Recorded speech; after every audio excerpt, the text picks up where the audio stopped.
Setelah memperoleh pemahaman mengenai pengendalian internal dan mendokumentasikannya, auditor kini siap melakukan penilaian risiko pengendalian. Dalam video ini saya akan menjelaskan satu teknik yang digunakan untuk menilai risiko pengendalian. Teknik tersebut adalah dengan menggunakan matriks pengendalian. Mari simak videonya. Setelah memperoleh pemahaman tentang pengendalian internal yang dijelaskan pada video sebelumnya, auditor kemudian harus membuat penilaian awal atas risiko pengendalian sebagai bagian dari penilaian keseluruhan auditor atas risiko salah saji material. Jadi penilaian risiko pengendalian ini merupakan salah satu upaya saja ya untuk dapat menilai risiko salah saji material. Nah, penilaian ini merupakan ukuran ekspektasi auditor bahwa pengendalian internal akan mencegah terjadinya salah saji material atau mendeteksinya dan mengoreksinya jika telah terjadi. Nah, di sini ada 3 langkah untuk bisa menilai risiko pengendalian. Yang pertama itu adalah penilaian pada pengendalian tingkat entitas.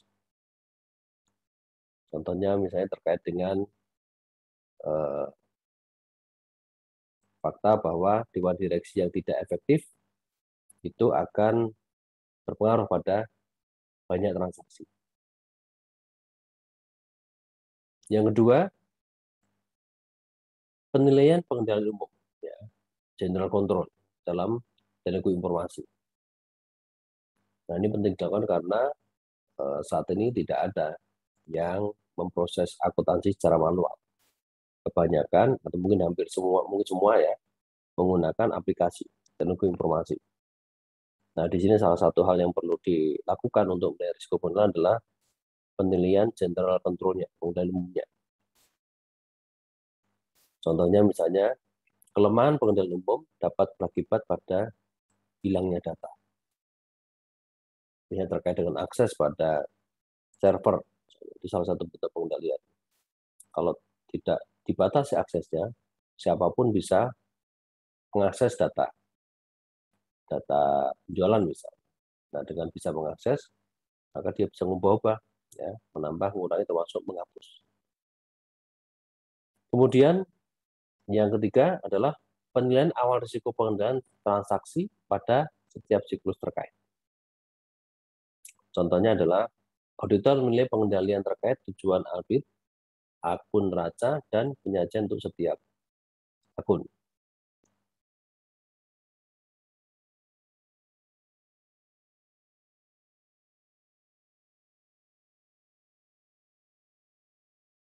Nah, penilaian risiko pengendalian itu dilakukan, ya, akan lebih mudah dilakukan dengan menggunakan matriks.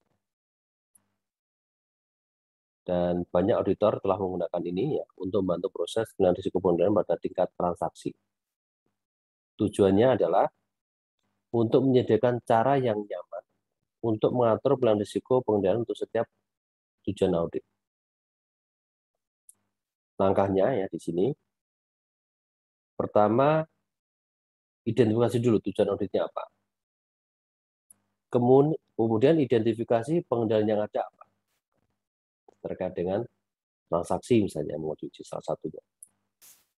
Lalu hubungkan pengendalian dengan tujuan audit terkait. Yang keempat, identifikasi dan evaluasi. Itu ada 3 hal yang perlu dipertimbangkan, yaitu kelemahan pengendaliannya apa, kelemahan signifikannya apa, dan kelemahan materialnya apa. Kita coba lihat definisi masing-masing jenis kelemahan itu ya.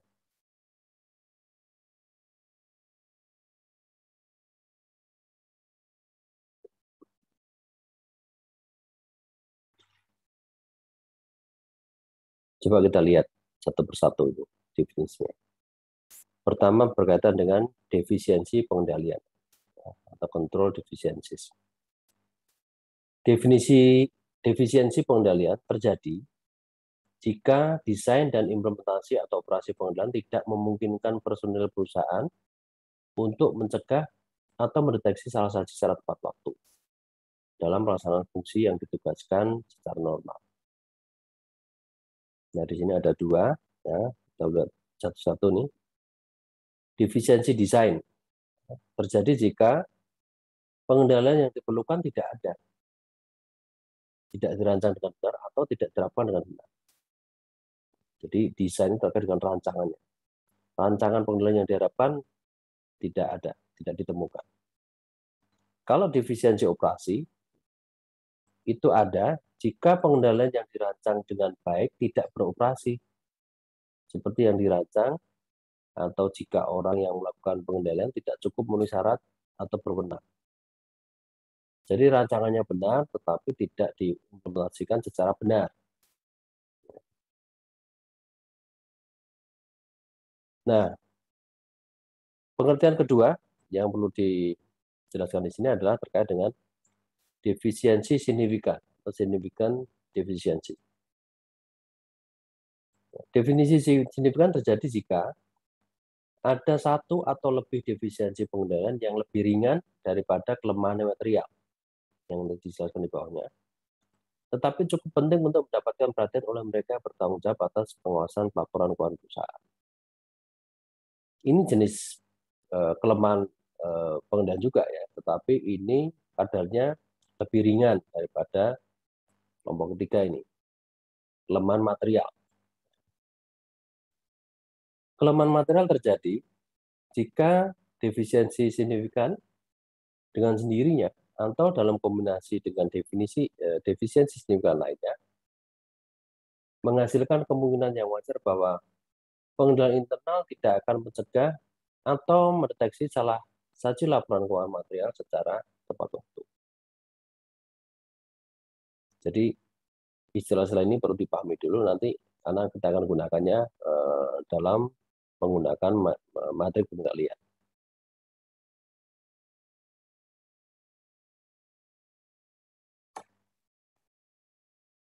Nah, ini contoh ya, control risk matrix, ya. Matrik risiko pengendalian. Ini kebetulan adalah berkaitan dengan transaksi sales. Nah, di sini ada beberapa baris dan juga kolom. Ini kebetulan terkait dengan control risk matrix perusahaan Disper, tadi yang saya sebut dalam contoh sebelumnya.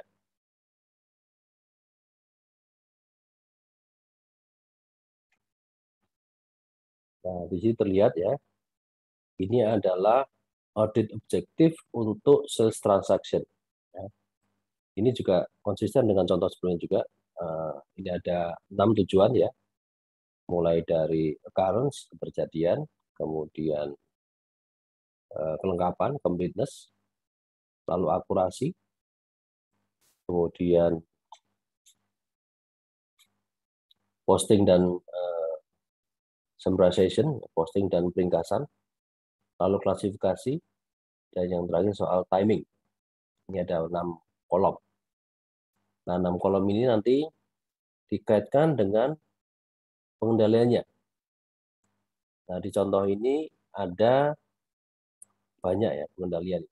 Ada sampai 11 pengendalian. Nah, itu terlihat di situ ada baris kontrol 1 sampai 11. Nah, kemudian juga di bawahnya ada defisiensi, kekurangannya apa. Singkatannya kalau pengendalian C, kemudian kalau defisiensi D. Contohnya yang pertama C1 itu kontrolnya adalah berupa pernyataan bahwa kredit itu disetujui secara otomatis oleh komputer dengan membandingkannya dengan kredit limit yang berlaku. Itu C1. Itu kontrolnya C1. Kontrol 2 misalnya di sini penjualan yang tercatat itu didukung oleh dokumen pengiriman yang diotorisasi dan disetujui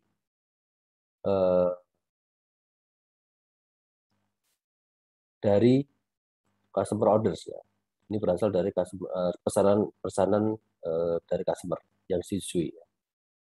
Itu C2 dan seterusnya sampai C11. Kemudian ini ada juga baris yang berisi kekurangan-kekurangan ya. Ini mungkin ditambahkan ketika memang auditor menemukan ya, kelemahan-kelemahan di situ. Ya. Contoh sini yang bisa diidentifikasi adalah yang pertama ya D1 itu ada kekurangan ya, verifikasi internal ya, untuk sales invoice yang dicatat lebih dari sekali.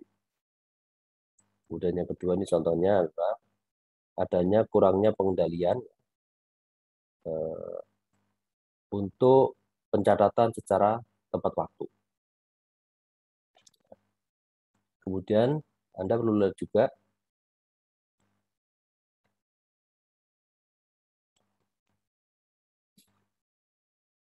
pada baris paling bawah ini bisa ini merupakan simpulan dari risiko pengendalian. Nah di sini tertulis ini ada medium, low, ya, kemudian low lagi, low dan medium.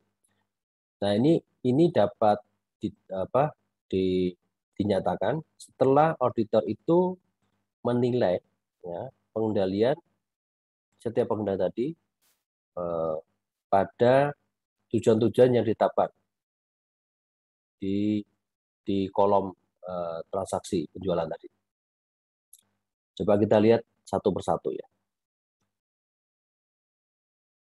Ini sebagai contoh.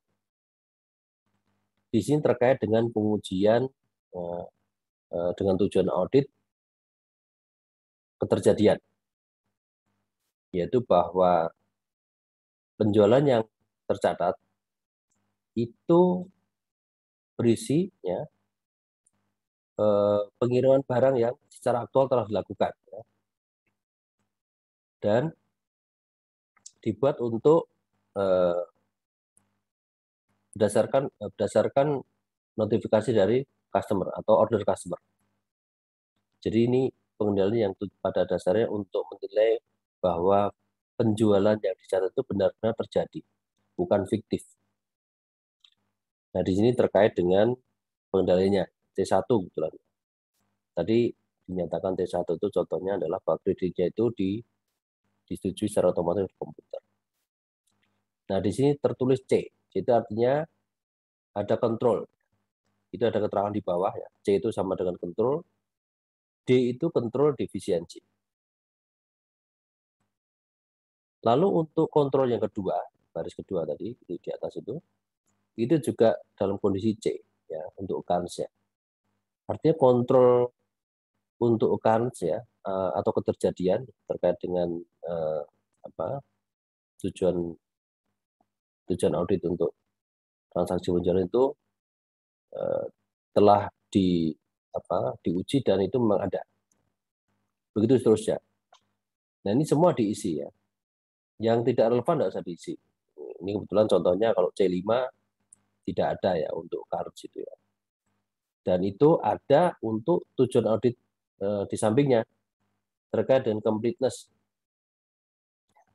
Karena di situ pertanyaannya adalah ya, yang C5 bahwa dokumen-dokumen pengiriman itu pre-number atau disertai dengan angka-angka yang tercetak sebelumnya, pre-number ya, dan dipertanggungjawabkan secara mingguan. Nah ini pertanyaan yang relevan untuk tujuan audit completeness. Maka di situ di sampingnya ya itu ditulis C. Begitu seterusnya. Dan di sini Anda perlu perhatikan bahwa satu pengendalian itu belum tentu hanya berlaku untuk satu tujuan. Contohnya untuk C6 itu atau yang lain juga ya, itu berlaku untuk tujuan audit berkaitan dengan keterjadian, kolom 1, kemudian di kolom 2 soal completeness, dalam kolom 3 terkait dengan accuracy. Nah, begitu seterusnya. Nah, dengan matrik ini auditor perlu nih menilai satu persatu. Jadi di sini menghubungkan antara tujuan auditnya dengan kontrolnya. Ada enggak? Ya. Karena di sini pada dasarnya kita ingin mengetahui apakah setiap tujuan audit yang kita tetapkan itu memang ada kendaliannya enggak.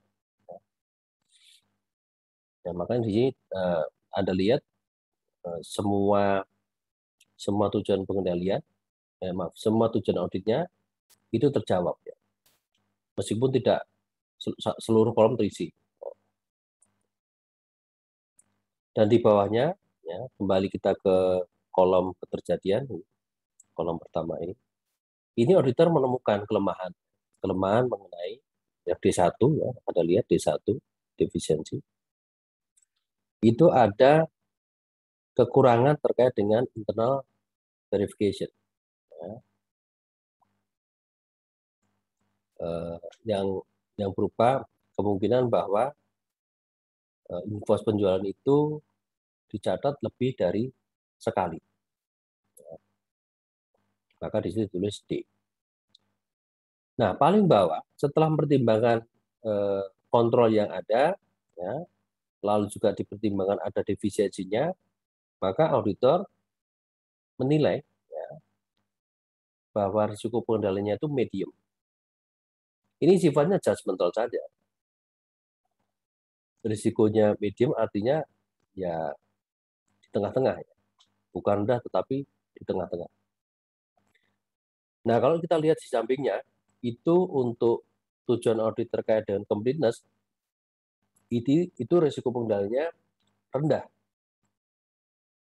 karena tidak ditemukan defisiensi. Hal yang sama berlaku untuk kolom ketiga, 4, dan 5. Ya. Itu semua berisi C, ya, kontrol ya. Beberapa kontrol yang dapat itu ada. Ya. Maka di situ risiko pengendaliannya rendah. Dan yang terakhir kebetulan ada D-nya, ya, terkait dengan timing. D-nya itu berkaitan dengan kurangnya pengendalian untuk pengujian bahwa pencatatan itu dilakukan tepat waktu. Maka soal timing untuk pencatatan ini dinilai sebagai D. Nah, karena ada D-nya, maka risiko pengendaliannya sedang. Ini adalah contoh matriks. Jadi dengan metrik ini Anda lebih mudah memetakan sebenarnya. Kita melihat secara global dengan gambar ini. Untuk ini kebetulan matriks risiko pengendalian terkait dengan transaksi penjualan. Ya. Jadi lebih mudah untuk bisa melihat secara garis besar transaksi penjualan ini seperti apa pengendalian untuk setiap tujuan audit yang ditetapkan oleh auditor. Kira-kira demikian.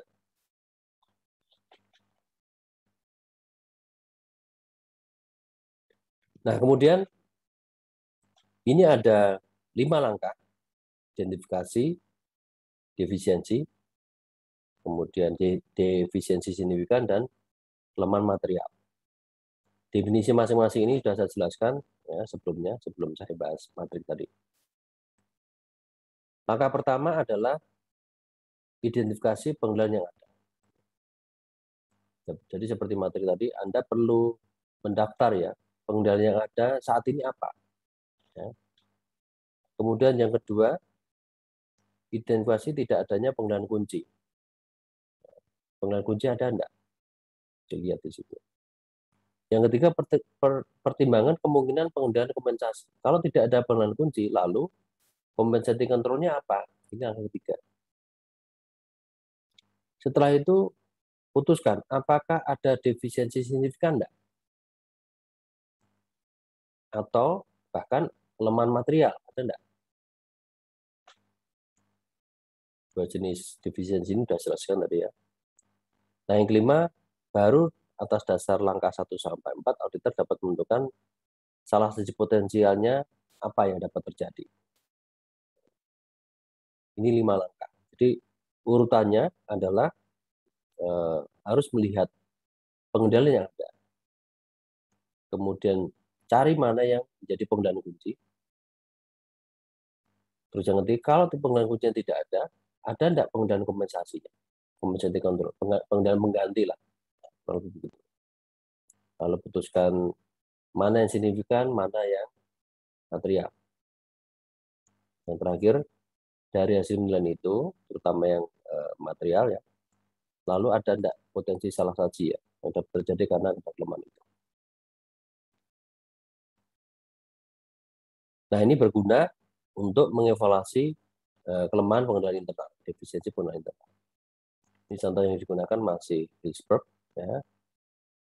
Ini juga masih berkaitan dengan sales and collection, penjualan dan penagihan. Nah, di sini di form ini digunakan untuk menganalisis tadi kekurangan yang D tadi di materi pengendalian. Ya. Nah, di sini yang ditemukan tadi berdasarkan materi tadi, yang pertama adalah sales invoice yang pre-number itu tidak dipertanggungjawabkan. Pre-number kan tujuannya untuk memantau 1, 2, 3, 4 urut begitu. Jadi kalau ada yang hilang, ya berarti itu jadi bukti bahwa ini ada yang tidak bertanggung jawab. Kelemahan kedua adalah tidak adanya pembandingan ya secara independen antara pengiriman, tanggal pengiriman dengan data pencatatan. Oke, kita bahas satu persatu. Untuk yang pertama ya, bahwa defisiensi ditemukan terkaitan dengan invoice penjualan di number itu tidak dipertanggungjawabkan. Di sini auditor tidak menemukan compensating control-nya. Ya. Artinya tidak ada pengendalian pengganti yang bisa mencegah kekurangan itu terjadi. Nah, sehingga di sini potensial misstatement-nya apa? Nah, auditor menduga ini bisa duplicate sales recorded atau catatan sales ya. Karena pre-number-nya tidak dikelola dengan baik, maka bisa dicari 2 kali.